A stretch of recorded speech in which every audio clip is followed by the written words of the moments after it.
analysis, we had 4 methods. So those are 4 methods is we have resolution and composition method, then we had instantaneous axis of velocity method, then central method, and relative velocity method. So for the last topic, we have acceleration analysis. So, ano naman to? Kapag sinabi nating acceleration, ito yung changes of velocity per second. Kaya kung meron tayong velocity na halimbawa meters per second, ang acceleration niya, ang unit is meters per second squared or meters per second per second. So dito, paano ba tayo nag-compute ng velocity? So dito nangyayari is, if we have velocity, sa relative velocity method, ang ginawa natin dito is, halimbawa, may dalawang point dito. We have point B prime and point B. Connected sila sa Q. So, ginawan lang natin sila ng velocity polygon. So, itong part na to ay ito din yan. Tapos itong nakahiga, yan. Ito din yan nasa baba. Yung BB prime Q ay ito din yan. Yung angle na ginamit dito.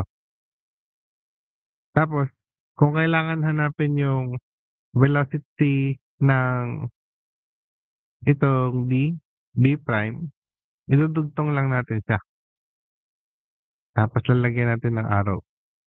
Alam natin yung arrowhead niya is going to the left kasi parehong going to the left yung other na velocity. Kasi dito, ito na yung pag-derive ng acceleration. So, paano ngayon magkakaroon ng acceleration dyan? So, yung acceleration is originally given by the computation na ito na yung pinakasimple niya. Omega squared multiplied by the R. Itong R na tinutukoy dito is yung radius. By itong R na to. Yan. So, ito yung R na yan. So, kung given yung ating angular velocity, omega, i-square natin siya, multiply natin sa R. Pero given dito na ang unit ng angular velocity is radians per second. Kasi yung binibigay ko sa inyong unit dun sa example ko kahapon is revolutions per minute. Pero dito, kung ganito yung gagawin natin para ma-solve siya, is radians per second siya. Ngayon, kung ang ginamit natin na formula para doon sa linear velocity is angular velocity times R, ito kaya wala tong 2 pi kasi naka-radians na to.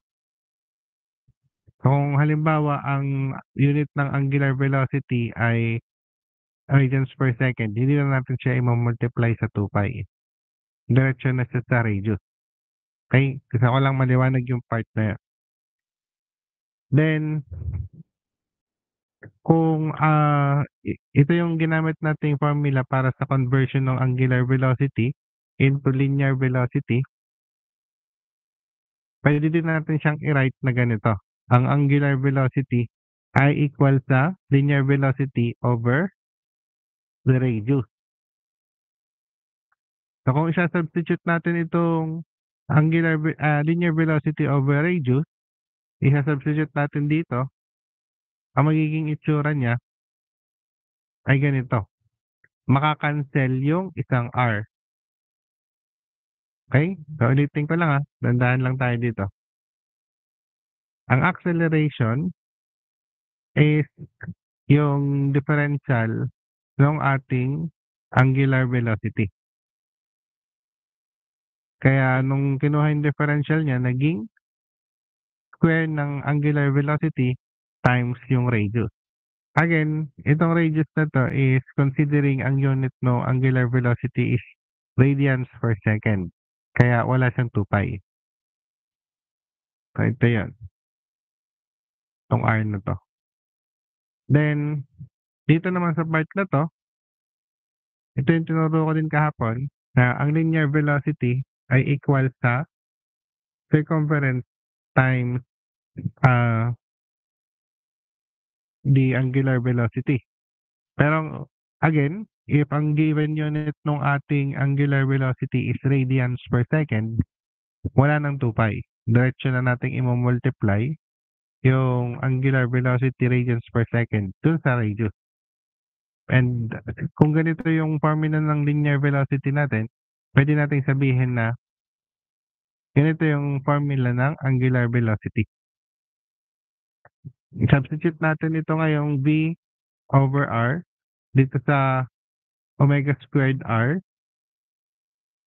at maka-cancel yung isang r. Ang matitira na lang ay ito. So meaning, makakompute natin yung acceleration kung given yung angular velocity or kung given yung or na-compute natin yung linear velocity. Ito yung magiging formula for acceleration. So dito, dalawa kasi pag sinabi nating acceleration, so yung isa is what we call the normal at saka yung tangential. Kapag sinabi nating normal, itong letter N, so acceleration normal. Then ito, isa pa, acceleration tangential. Say, acceleration tangential, kukomputin din natin. So, paano natin siya kukomputin? Dito na lang tayo sa pinakasimple. Yung angular speed ng tangential times yung radius natin. So dito, dalawa yung given na angular speed. Meron tayong omega at saka meron tayong alpha. So, ano yung alpha na to? So ito yung, saan ba makikita? Ito, minus ito. So, omega plus differential ng omega minus omega. Yun yung ating alpha. So, magbibigay na lang tayong example later.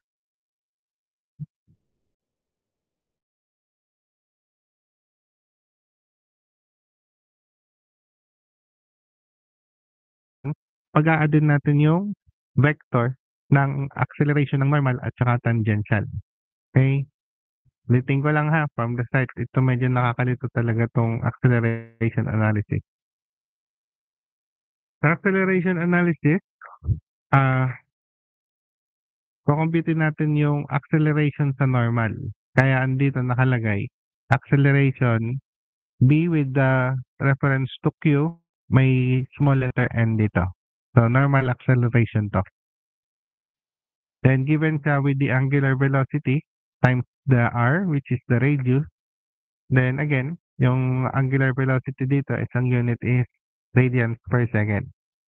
Then here, to simplify to para based sa dun sa velocity, i-substitute natin yung value ng omega, which is velocity over r, dito, na magiging velocity squared over r squared, then makakancel yung r, kaya magiging velocity squared over r lang siya. Then again, ito yung computation natin para sa normal acceleration. Then we go to the tangential acceleration. So sa tangential acceleration, it's simply alpha r. Dapat may given pa tayo dito na differential nito. So ito yung ating i-compute para kay alpha. Yung difference nung angular velocity niya. Tapos, multiply lang natin sa r uli. Ito na yung magiging tangential acceleration. Then, to get the actual acceleration, pag-a-add din natin yung vectors ng normal at saka tangential. Yan. So, yung pag na-compute na natin normal, na-compute na natin tangential, makukuha na natin yung tunay na acceleration ng BQ. How do we do that?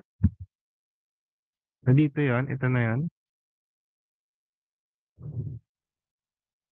Ito yung normal. The resultant linear acceleration of B about Q may be solved vectorially using the following equation. Dito, if kung ang normal natin is ito yung vector at ito yung tangential natin, ito yung vector, pwede natin siyang i-compute. Then yung nagturo ko sa inyo ng vector addition, pwedeng parallelogram method or pwedeng closing a triangle method. Pero again, hindi pa naman natin kasi alam kung ano yung value ng ating alpha. So dito, kung halimbawa tangent, kasi pag tangent, di ba ito yung sa SOHCAHTOA, opposite over adjacent. Meaning, yung tangent na actual, yung tangent no angle dito is equal to alpha over W squared. Kasi kung ipapalit natin yung dito, ito yung angle natin, yan. Ang opposite niya is tangential. Then, ang adjacent niya is normal. Kaya ito yung nasa numerator, then ito yung nasa denominator. Then, inverse tangent niya is, kung palitan lang natin yung term, yung formula natin, hindi, yung formula natin in terms of angular velocity, alpha r over omega squared r. Then we cancel r, matitira na lang is alpha over angular speed. So, ang normal at tangential ay laging naka-right angle. Kaya pwede natin gamitin yung tangent function.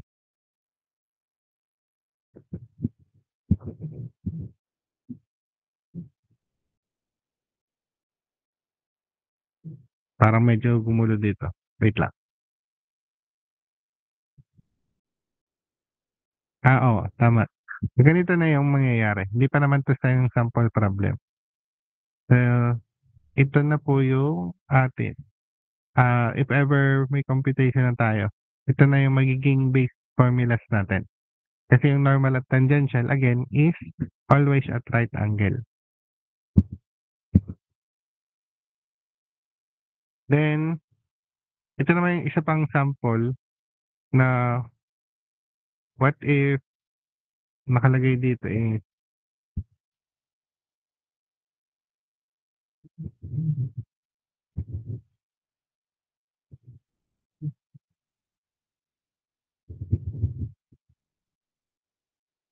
i-analyze natin yung different points.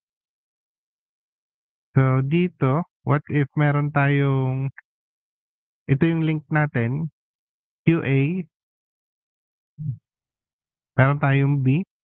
The velocity ng B is perpendicular.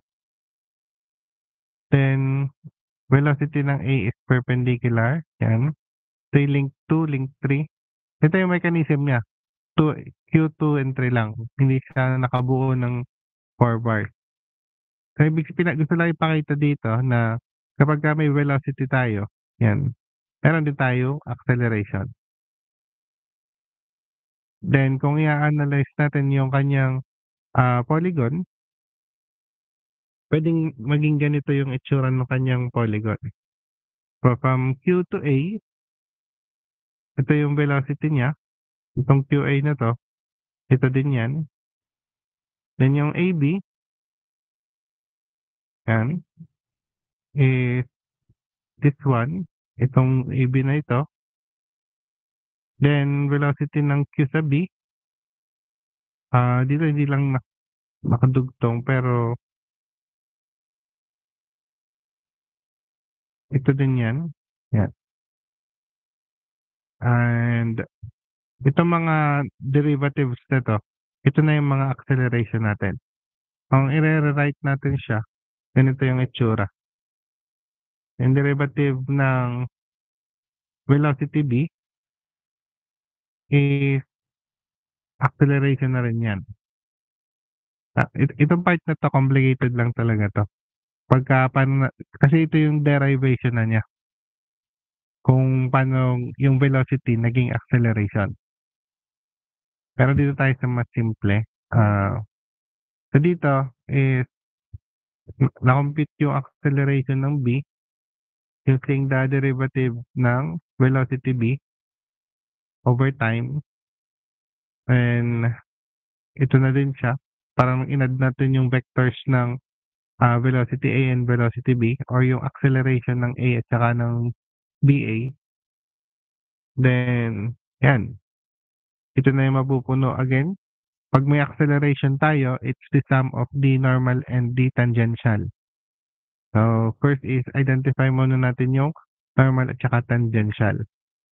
Dito, ang nakalagay, ang sabi, ang acceleration ng B daw, dito sa taas, ay yung total ng acceleration ng A at saka yung acceleration ng BA. So, ang acceleration ng BA can be computed with the normal ng BA tsaka tangential ng BA. Then, yung A is, ito din yan, binaba lang. Yung normal ng A tsaka normal ng, acceleration ng normal ng A tsaka acceleration tangential ng A. So, ganyan siya, dinerive lang to. Then, what if we have a sample? So, dito, if we will analyze this phase diagram, for example, we have ito point A and point B. Then si point B, kung halimbawa gagawa tayo ng velocity polygon using the relative velocity method para ma-determine yung mga velocity, ang hinahanap natin dito is for B. Kasi given sa atin, ang acceleration ng A is ito pababa. Then ang velocity ng A is ito pakaliwa. So pwedeng magkaiba yung direction niya. What if ganito yung given? Ang acceleration ng A ay pababa, then ang velocity ng A ay pakaliwa. So dito, kailangan mahanap muna natin yung equation niya. So ito yung equation. Kung hinahanap natin yung acceleration ng B, ang kailangan lang natin ay acceleration ng A plus acceleration ng BA. Magkakaroon lang tayo ng vector addition dyan. Since given na yung acceleration ng A, hindi na natin hahanapin yung normal at saka tangential ng A. Ngayon, hindi pa given yung sa AB, kaya hahanapin pa natin yung normal at saka tangential ng BA. Okay, so ulitin ko lang. Para ma-compute, base dun sa derivation, ito, ang acceleration ng B ay equal sa acceleration ng A plus acceleration ng BA. At ang acceleration natin is equal sa yung normal niya plus tangential. Yan, ganyan. Pero dito sa given natin example, given na kasi yung acceleration ng A, kaya hindi na natin nahanapin yung normal at saka tangential niya. Okay.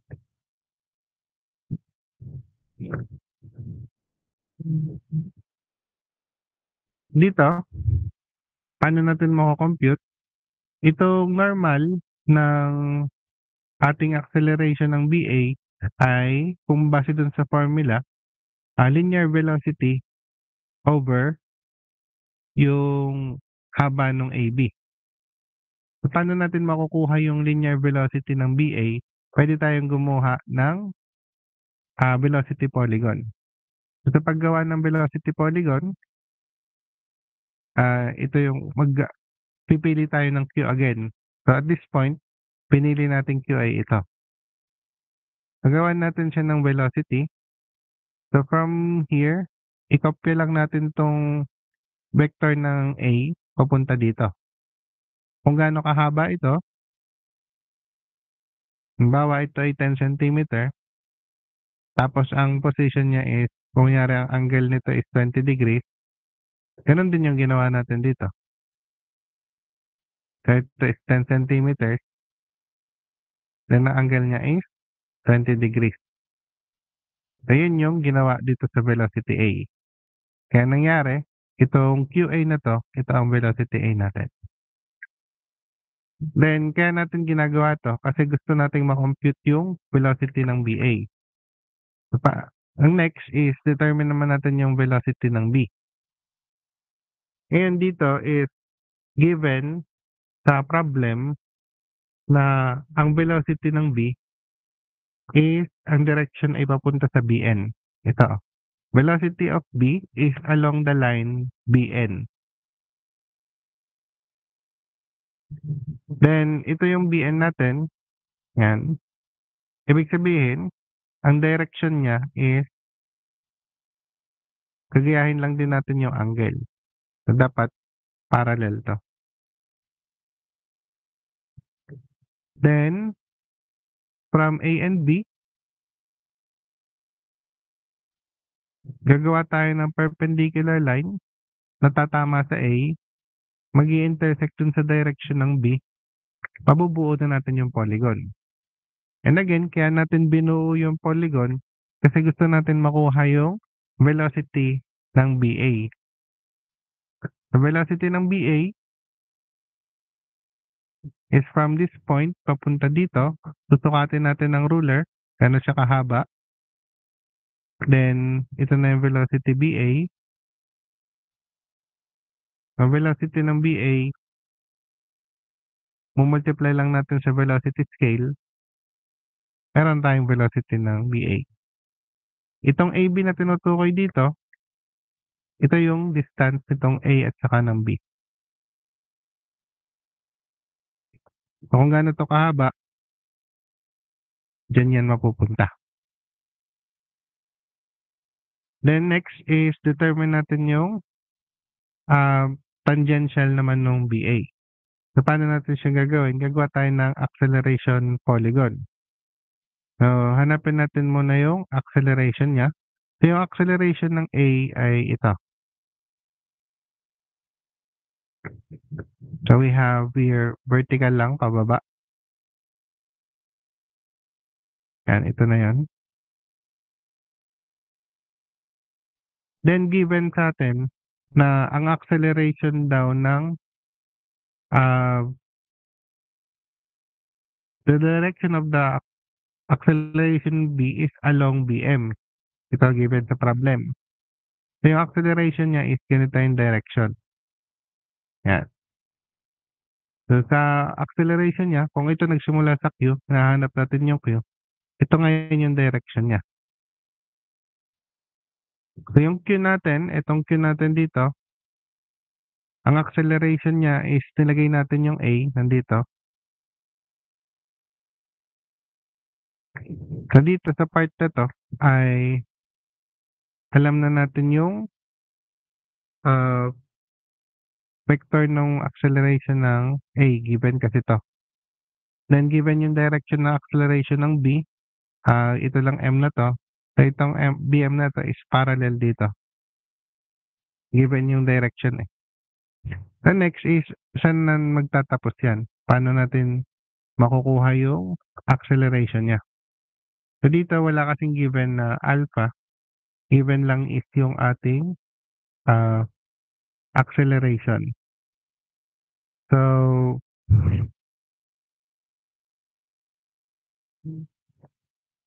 wait lang. Nahanap ko lang yung relationship. So again, we have yung normal.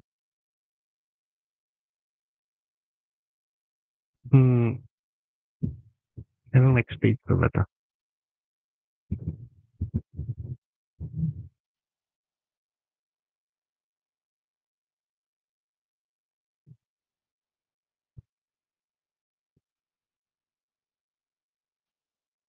So ito yung angle ng AB. Makukuha natin sa acceleration ng DAT over AB.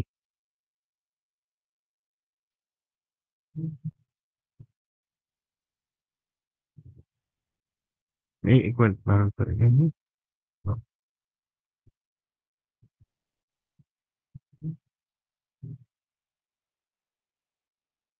from A to a line parallel.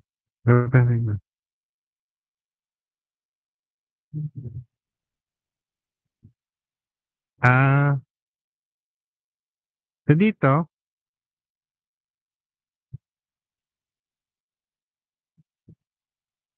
sabi, from A, itong small a na 'to, itong tinutukoy niya, itong small a na 'to. Draw a line representing the normal acceleration of B about A. So pagka normal acceleration of B about A is A, yan, normal. Then parallel to BA. So ang parallel daw ay dito sa BA. Ito yung BA natin. Yan. Gagawa tayo ng parallel line. Gagawa tayo dito ng straight. Yan. Ito na ngayon yung parallel line niya. Then equal to scale kung gaano kahaba yung ABAN. So yung ABAN, mako-compute natin. Kasi meron na tayong velocity ng BA squared. So ito, velocity nito. Tapos divide natin sa AB. Ang AB again, yung haba nito. Then kung gaano kahaba ito, di-divide natin siya. Mako-compute natin itong ABA normal. Pag na-compute natin tong normal, multiply lang natin sa KB, ay sa acceleration scale. Halimbawa, mag-determine na tayo ng acceleration scale. Then, i-multiply natin dito sa makukuha natin dito. Malalaman natin kung gaano kahaba itong dapat nating ilagay dito. Then, kapag na-determine natin na ito na yung haba niya, remember that the direction of the normal acceleration is directed upward to the point. So dito, ang tangential natin is dapat perpendicular. So tataas yan dyan. Tapos, mag-i-intersect siya dito sa direction ng acceleration ng B. Yung intersectionan niyang yun na yung ating acceleration ng AB. Then, ito na rin yung A saka B. Ulitin ko tong part na to ha. Medyo nakakalito talaga to. So, intindihin muna natin ulit.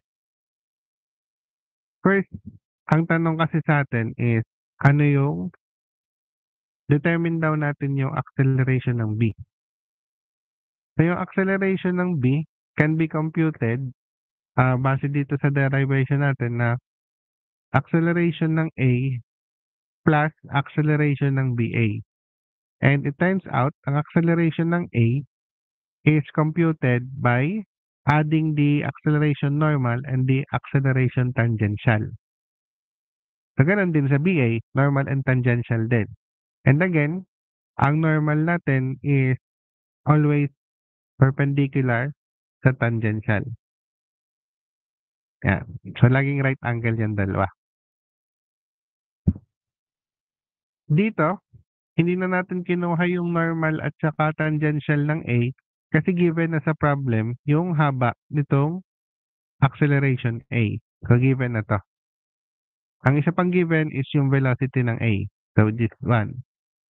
So, first is to determine yung ano yung unknowns natin.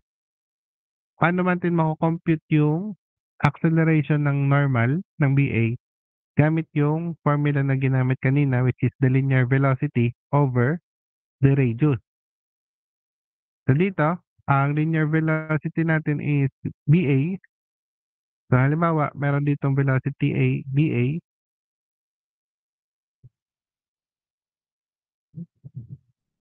Then, ang radius niya is itong AB.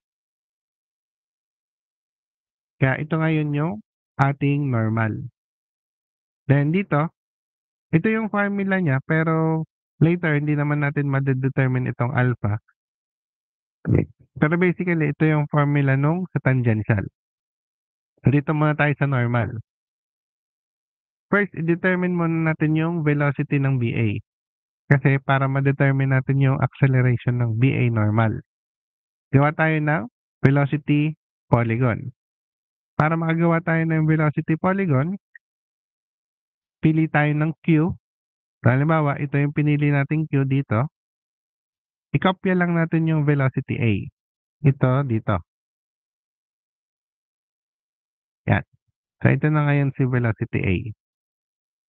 Then, given dito sa problem, ang sabi, ang direction daw ng velocity B is along BN. Ang BN ay ito. Yan. So, kung ito yung BN, yung direction ng Q going to B is ganyan. Parallel dapat sila. Yan. So, yan yung ating direction pa lang. Hindi pa natin alam kung gaano kahaba. Para malaman natin kung gaano kahaba, yung AB, gagawa natin ng line, then gagawa natin ng perpendicular line siya going to A na mag-i-intersect dito sa direction. Yung intersection nila dito ngayon, ito na yung endpoint ng ating velocity B. Ito na yung velocity B natin. Then, from point B going to A, ito na yung velocity BA natin. Kaya ang kailangan natin ay velocity BA kasi base dito sa ating equation, velocity BA squared over AB. So kung pagka meron na tayo nito, yung masusukat natin na haba ng velocity BA multiply sa velocity scale natin, meron na tayong makukuhang sagot. And then, i-divide natin ito sa AB. Ang AB is itong haba nito. So this divided by AB, meron na tayong magiging sagot ng acceleration AB normal. BA pala. BA normal. Ngayon kung anong maging sagot natin dito, i-multiply natin sa acceleration scale, which is the KA. So kailangan mag-determine din tayo ng acceleration scale. Then kapag meron na tayong acceleration scale, multiply lang natin, may lalabas na sagot dito. Mangyayari ngayon, gagawa tayo ng acceleration polygon. So mag-determine tayo ng Q uli kung saan natin gusto. So just like this one, dito ko na ilalagay si Q, then given yung acceleration ni A.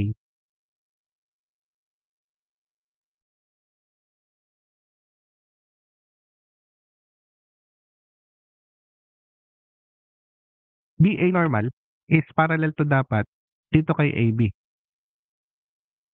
So again, itong BA normal ay dapat parallel dito kay BA. Nagagawa tayo ng parallel line dito kay BA. Sisimula tayo dito kay small a.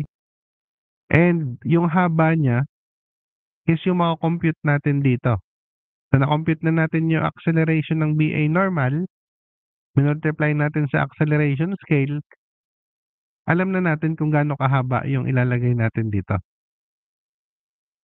Then, kapag nilagay na natin yung haba ng acceleration ng BA normal dito, gagawa tayo ng right angle kasi ang tangent is always perpendicular to the normal.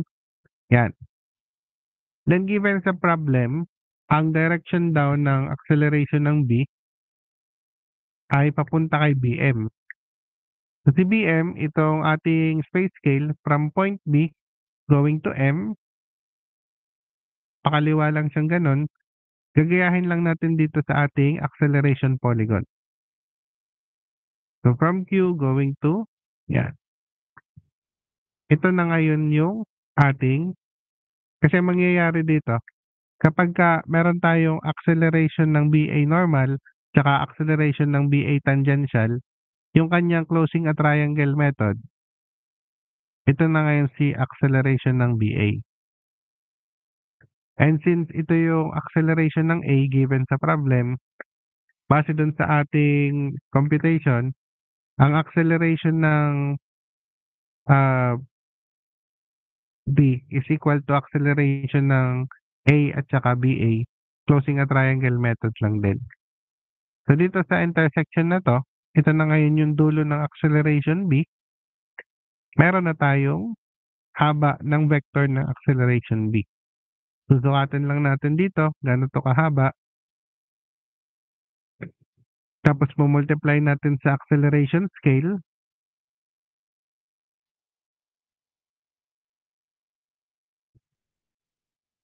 Meron na tayong magiging sagot.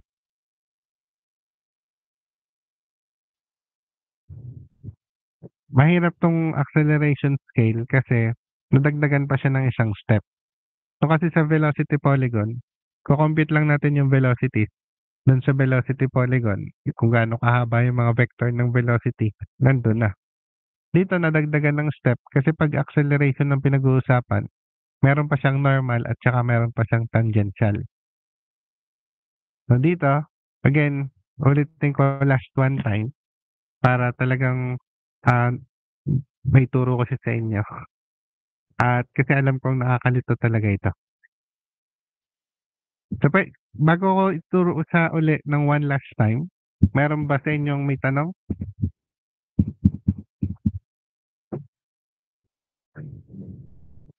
Bago ko siya pasadahan uli.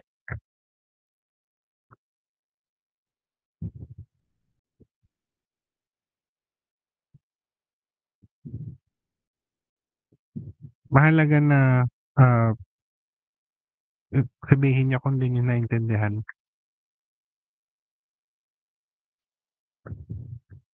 Balik na tayo sa dulo. Ayan, wala.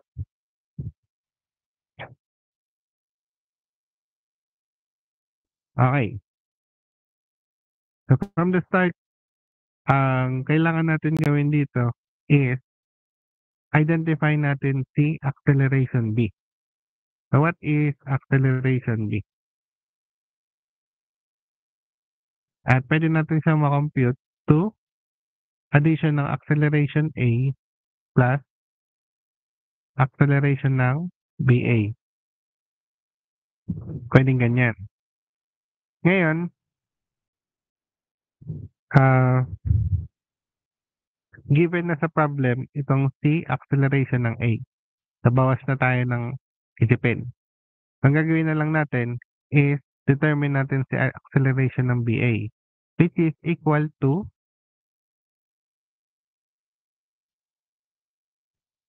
acceleration ng BA normal plus acceleration ng BA tangential. So again, pagka acceleration kasi, meron pa tayong normal at saka tangential. Which is, ang ating acceleration ng BA normal is equal to velocity ng BA over yung radius which is AB. Then, yung ating acceleration sa tangential ay equal sa angle alpha times yung ating AB. Yung radius pa din natin. So ito, ang angle na to, hindi naman natin siya kailangang i-determine ba. Ang mahalaga lang dito is, kaya siya may angle, kasi alam natin na part siya nung tangent function, which is the opposite over adjacent. So yun yung relationship ng vector ng normal at tangential. Siya ay opposite over adjacent. So later tayo dito. So first is, ang unknown natin, since given na yung acceleration A, mag-determine tayo ng Ka natin. Mag-determine tayo ng Kv natin.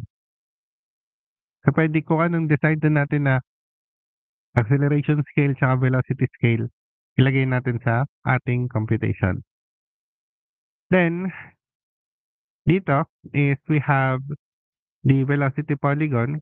First, determine natin si velocity BA. Si velocity BA can be determined using the velocity polygon method. Given yung velocity ng A, gawa tayo ng Q, then i-compute natin tong velocity ng A dito. Same angle, parallel sila. So ito yung velocity A. Given sa problem na ang direction ng velocity B is going to N. So, ito daw yung direction ng velocity B. Kaya ang gagawin natin dito sa velocity polygon, from Q, gagawa din tayo ng line parallel dito sa ating BN. So, parallel to. Then, yung AB, pagdudugtongin natin, gagawa tayo ng perpendicular line na tatama kay small a, tatama din sa direction ni velocity B. Nabuo na natin ngayon yung velocity polygon. So dito, from small q to small b, ito yung velocity b natin. Dito, from small b going to small a, ito yung velocity BA natin. Then, since meron na tayong sinet na KV, pwede na nating ma-determine yung value ng velocity BA. So, velocity BA over AB, yung AB natin, itong point A at saka point B, kung gaano siya kahaba, ilalagay natin dito. Then, magkakaroon tayo ng sagot dito. Yung sagot natin dito is yung acceleration ng BA normal, i-multiply lang natin siya sa acceleration scale. Then, magkakaroon din tayo ng value dito. Alam na natin kung gaano kahaba yung vector ng acceleration scale, ng acceleration BA normal. Then, gawa naman tayo ng acceleration polygon. Magawa ulit tayo ng Q. Gusto ko yung Q nandito. So, si Q na ito is given yung ating acceleration A. Ikokopya lang ito dito kasi given naman siya.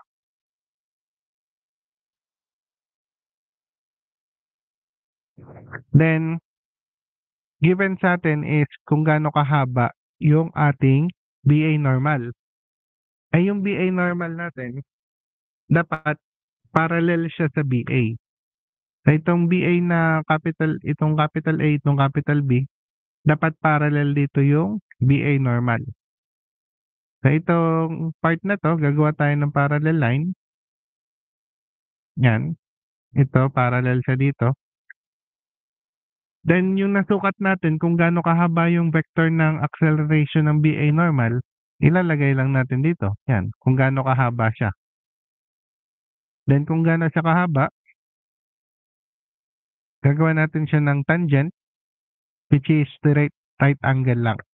So again, hindi naman kailangang i-determine pa tong angle of inclination nito. Basta alam natin na naka-right angle yung acceleration BA tangential. Pagka ginawa na natin to, given yung direction ng acceleration B. So, acceleration ng B is from B going to point M. So, B going to point M, ganyan siya. So, dito sa atin, from Q going to, pakaliwa din, parallel dito sa B going to M. Pareho lang siya.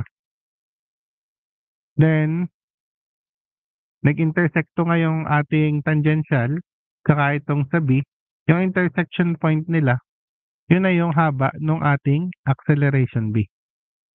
At the same time, yun din yung ating endpoint ng acceleration AB. Kasi kung babalikan natin yung original na equation natin, ang acceleration ng B ay equal sa acceleration ng A plus acceleration ng AB. So kung ginawa natin yung closing a triangle method, na-determine natin si acceleration ng B.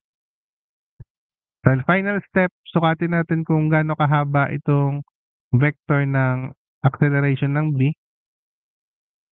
Then ito, i-multiply natin kay acceleration scale, magkakaroon na tayo ng sagot. Acceleration ng B times acceleration scale. Meron na tayong sagot na value ng acceleration. Again, ito na yung last topic natin.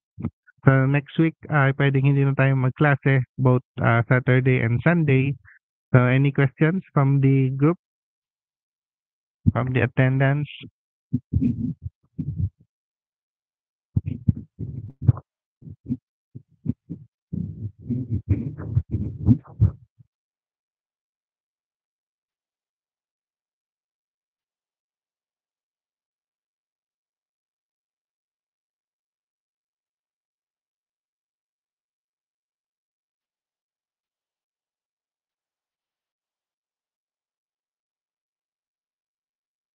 Kung wala na, sige tapos na po tayo for today. Tapos